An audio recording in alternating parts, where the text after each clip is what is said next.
और ब्रेक के बाद आइए रुख कर लेते हैं अब हम आज की चर्चा की। और हमारे आज की चर्चा जो देश के विकास से जुड़ी है और हमारा विशेष भी यही कहता है, विकास और विरासत को सशक्त करता न्यू इंडिया। और इस पर चर्चा के लिए हमारे साथ जुड़े हैं सुधेंदु ज्योति सिन्हा जी, जो नीति आयोग में इंफ्रास्ट्रक्चर कनेक्टिविटी के लिए एडवाइजर हैं। सुधेंदु जी, आपका बहुत बहुत स्वागत। हमारे साथ शेखर अय्यर जी भी जुड़े हुए हैं, जो वरिष्ठ पत्रकार। शेखर जी, आपका भी स्वागत करते हैं। सुधेंदु जी, सबसे पहले शुरुआत आपसे, क्योंकि हम जानते हैं कि किस तरीके से देश अलग अलग पहलुओं पर काम कर रहा है, जिसमें ढांचागत विकास बेहद महत्वपूर्ण है। प्रधानमंत्री हर अलग अलग मंच पर इन मुद्दों को सामने रखते हैं कि किस तरीके से कनेक्टिविटी को बढ़ाना, इंफ्रास्ट्रक्चर के अलग अलग आयाम को लेकर सरकार आगे बढ़ रही है।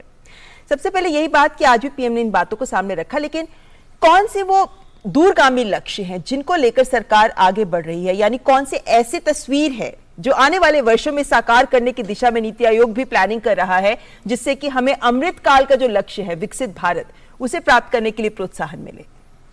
जैसा आपने बताया कि हमारा जो लक्ष्य है वो विकसित भारत का है, एक श्रेष्ठ, बल्कि कहें सर्वश्रेष्ठ भारत का है। अब यह चीज़ तभी संभव है जब हमारी प्रोडक्टिविटी ज़्यादा से ज़्यादा हो और हमारा इकोनॉमिक डेवलपमेंट, हमारा आर्थिक विकास बहुत तेज़ी से आगे बढ़े। और यह संभव तब है जब हमारा इंफ्रास्ट्रक्चर जो है वह वर्ल्ड क्लास हो, वो बेस्ट हो, ग्लोबली बेस्ट हो। अब इंफ्रास्ट्रक्चर पर जो हमारी बड़ी सोच है वह यह है कि इस देश में जो इस वक्त इंफ्रास्ट्रक्चर रहा है इस दौरान, उससे कई गुना प्रगति होनी चाहिए। एक बहुत तेज एक्सपेंशन, विस्तार होना चाहिए इंफ्रास्ट्रक्चर का। यह तो पहली बात हुई। दूसरी बात है कि इस विस्तार के दौरान एक्सेलेंस जो हम बना रहे हैं वो बेस्ट क्वालिटी का हो, जिससे वो एक लंबे समय तक सेवा दे सके, लंबे समय तक अर्थव्यवस्था को सुदृढ़ कर सके। तो एक्सेलेंस की बात आती है, वो दूसरा फलक्रम है, दूसरा फोकस है। और इसके साथ ये आवश्यक है कि इस पूरे देश में एक समेकित, एक इंटीग्रेटेड डेवलपमेंट हो। जो एरिया इंफ्रास्ट्रक्चरली डेफिसिट रहे हैं, कमजोर रहे हैं, जहां कमी रही है, माउंटेनस एरियाज हैं, नॉर्थ ईस्ट के हैं, जो कोस्टल रीजन्स हैं, जो आइलैंड टेरिटरीज हैं, डेजर्ट एरियाज हैं, इन जगहों पर इंफ्रास्ट्रक्चर को काफ़ी मजबूत बनाया जाए, जिससे एक बैलेंस्ड पूरा का पूरा डेवलपमेंट हो। और अंतिम बात, जो भी हम इंफ्रास्ट्रक्चर बना रहे हैं, जो वर्ल्ड क्लास क्वालिटी का इंफ्रास्ट्रक्चर बना रहे हैं, उसकी एक्सेसिबिलिटी होनी चाहिए। वो आम आदमी के पहुंच के अंदर होना चाहिए, वो डिजिटली एक्सेसिबल होना चाहिए। तो कुल मिलाकर एक विस्तार, एक एक्सेलेंस जिसको हम कहें, एक उत्कृष्टता जिसमें कहें। और तीसरी बात हमने बताया कि आपको जो है वो इसमें इक्विटी होना चाहिए, जिन जगहों पर नहीं है वहाँ आपको जाना है। और अंतिम बात जो है कि आपको एम्पावरिंग होनी चाहिए, उसको एक्सेस होना चाहिए। ये कुल मिलाकर जो एक बड़ी सोच है वह यही सोच है, जिससे पूरी अवसंरचना का विकास, जो इंफ्रास्ट्रक्चर डेवलपमेंट है, वो कंट्री को वर्ल्ड्स बेस्ट, स्ट्रॉन्गेस्ट इकोनॉमी होने में, $5 ट्रिलियन इकोनॉमी होने में मदद करे। जी, तो इस पूरी सोच के तहत हम समझ सकते हैं कि तमाम जो विभाग हैं सरकार के, वो भी काम कर रहे हैं। शेखर जी, आज प्रधानमंत्री ने कुछ बड़ा मुद्दा जो सामने रखा, एक बिंदु रखा, वो था कि विकास तो हम कर रहे हैं, लेकिन साथ ही साथ विरासत को भी साथ लेकर चलना बेहद जरूरी है। किन मायनों में न्यू इंडिया की जब बात करते हैं तो इसकी पहचान को सुदृढ़ करते हुए आज के बदलते दौर में विकास के साथ विरासत को जोड़कर आगे बढ़ना जरूरी है? बिल्कुल ममता जी, प्रधानमंत्री हमेशा कहते हैं कि विकास एक तरफ है, जो हमारी विरासत है उस विरासत को, उसको हमें कंजर्व करना, उसको प्रोटेक्ट करना, उसको प्रमोट करना, वो भी एक प्रकार के विकास की कहानी है। क्योंकि विरासत से हमें पता चलता है कि हमारी क्षमता क्या है, हमारी स्ट्रेंथ क्या है, अगर हमारी कोई कमजोरी है वो कमजोरी क्या है, हमारे सामने चुनौती क्या है। ये सारी चीजें आपको विरासत को समझकर उसके आगे सोच सकते हैं। और दूसरी तरफ जो प्रधानमंत्री बार बार कहते हैं कि जो चीज आप लग्जरी मानते थे, या कुछ लोग आज भी मानते हैं, जैसे उन्होंने आज जिक्र किया स्पीड की बात की, जब वंदे भारत एक्सप्रेस ट्रेन की जो उद्घाटन की जो फंक्शन के बाद प्रधानमंत्री कहा कि भाई एक समय था कि लग्जरी को हम सोचते थे स्पीड, अगर ट्रेन तेजी से चले और देश में ऐसी स्पेशल ट्रेन चले। उदाहरण बुलेट ट्रेन भी ले लीजिए, क्योंकि जिस तरह आजकल, आज भी मैं देख रहा था सोशल मीडिया में भी एक सिनिकल व्यू लिया जाता है, भाई क्या है, ट्रेन स्पीड होने से क्या फर्क है, हमारी ट्रैक्स तैयार नहीं है, ये तैयार नहीं है, वो तैयार नहीं है, लोगों के लिए स्पीड नहीं चाहिए। तो आज प्रधानमंत्री कह रहे थे कि आपको लग रहा है कि लग्जरी में, स्पीड में भी है लग्जरी, लेकिन वो लग्जरी नहीं है। और स्किल की बात, स्किल डेवलपमेंट की बात, यानी अगर आप हमारे युवाओं को ट्रेन करना है आगे, अगर इंडिया एक स्किल नेशन बनना है, क्योंकि ऑलरेडी इंडिया एक प्रकार से सॉफ्ट पावर माना जाता है, आईटी से लेकर कई साइंटिफिक एरिया में आप देखेंगे, माना जाता है कि इंडिया के पास बहुत क्षमता है, उस क्षमता पूरी एक्सप्लॉइट नहीं हुई है, पूरी डेवलप नहीं हुई है, इसलिए आगे बहुत स्कोप है। तो प्रधानमंत्री का कहना है कि हमें हमेशा, देखिए जो इस सरकार की जो ये रही है, मतलब हमेशा पॉलिसी क्या है, आप समस्या बड़े होने तक इंतजार मत कीजिए, आज से सोचिए 10 साल के बाद हमारी टूरिस्ट ट्रैफिक क्या होगी, हमारी पैसेंजर ट्रैफिक क्या होगी, हमारी कार्गो हैंडलिंग कैपेसिटी हमारी पोर्ट्स में, बंदरगाहों में क्या होगी। इस तरह सोचने के मतलब एक एटीट्यूडल चेंज चाहिए, क्योंकि हमेशा क्या होता है, जब हाईवे बनते थे या कहीं ब्रिज बनता था तो उस समय की ट्रैफिक का ज्यादा सोच नहीं था। मैं उदाहरण दिल्ली भी दे सकते हैं, जब आपकी डीएनडी बना था तब उनका एक प्रोजेक्शन था कि भाई इतनी पैसेंजर ट्रैफिक होंगे,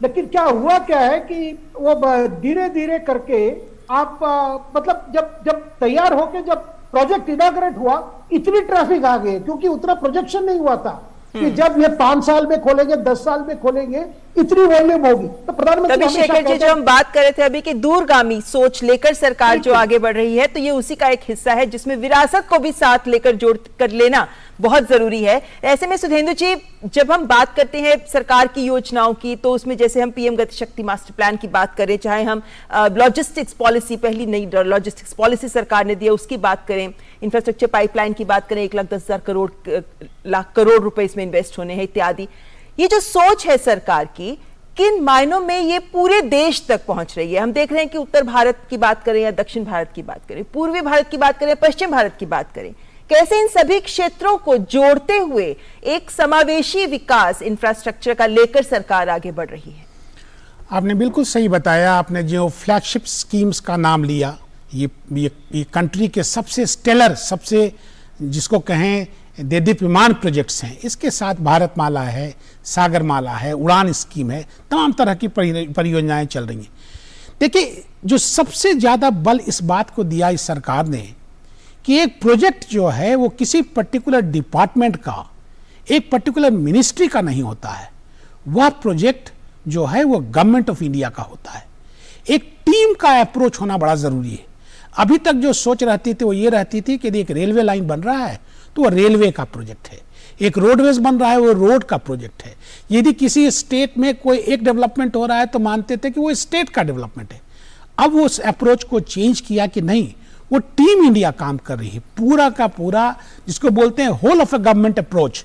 पूरा गवर्नमेंट जो है एक अप्रोच कर रहा है, बिल्कुल उसी प्रकार से जिस तरह से क्रिकेट में आप यदि कोई एक प्लेयर खेलता है तो पूरी टीम को लगता है कि हम प्ले कर रहे हैं, हम खेल रहे हैं, और उसका परफॉर्मेंस उसी तरह से वो उसको अच्छा होना चाहिए। तो ऐसे में सुधेंदु जी, इस टीम इंडिया की अप्रोच में अलग अलग राज्यों का भी जाहिर है कि उनका सहयोग और उनकी भूमिका बहुत महत्वपूर्ण है, बहुत ही ज्यादा महत्वपूर्ण। तो आप लोग जब प्रोजेक्ट्स आगे प्लानिंग लेकर चलते हैं आगे, तो इसमें राज्यों का योगदान किन मायनों में महत्वपूर्ण है या वक्त के साथ बदलता दिख रहा है? हाँ, राज्यों का योगदान निश्चित तौर पर हम कहें कि बहुत ही अहम है, और इसीलिए कई प्रोजेक्ट्स में हम चाहते हैं कि उनकी सहभागिता निश्चित तौर पर रहे। जैसे यदि कोई प्रोजेक्ट एक पर्टिकुलर इतने करोड़ रुपए का है तो हम चाहते हैं कि वो भी उसमें इन्वॉल्व रहें, वो भी उसमें सहभागिता रहे। उससे क्या होता है कि पूरे प्रोजेक्ट को लेकर के आगे चलने में मदद मिलती है, और उनको भी लगता है कि वो भी टीम के साथ है। आफ्टर ऑल, यदि एक कोई प्रोजेक्ट बन रहा है तो वो उस राज्य में विकास ला रहा है, उस प्रोजेक्ट के अगल बगल के क्षेत्र निश्चित तौर पर जो हैं, जो बस्तियां हैं, जो सेटलमेंट्स हैं, सब ग्रो करने जा रहा है इकोनॉमिकली।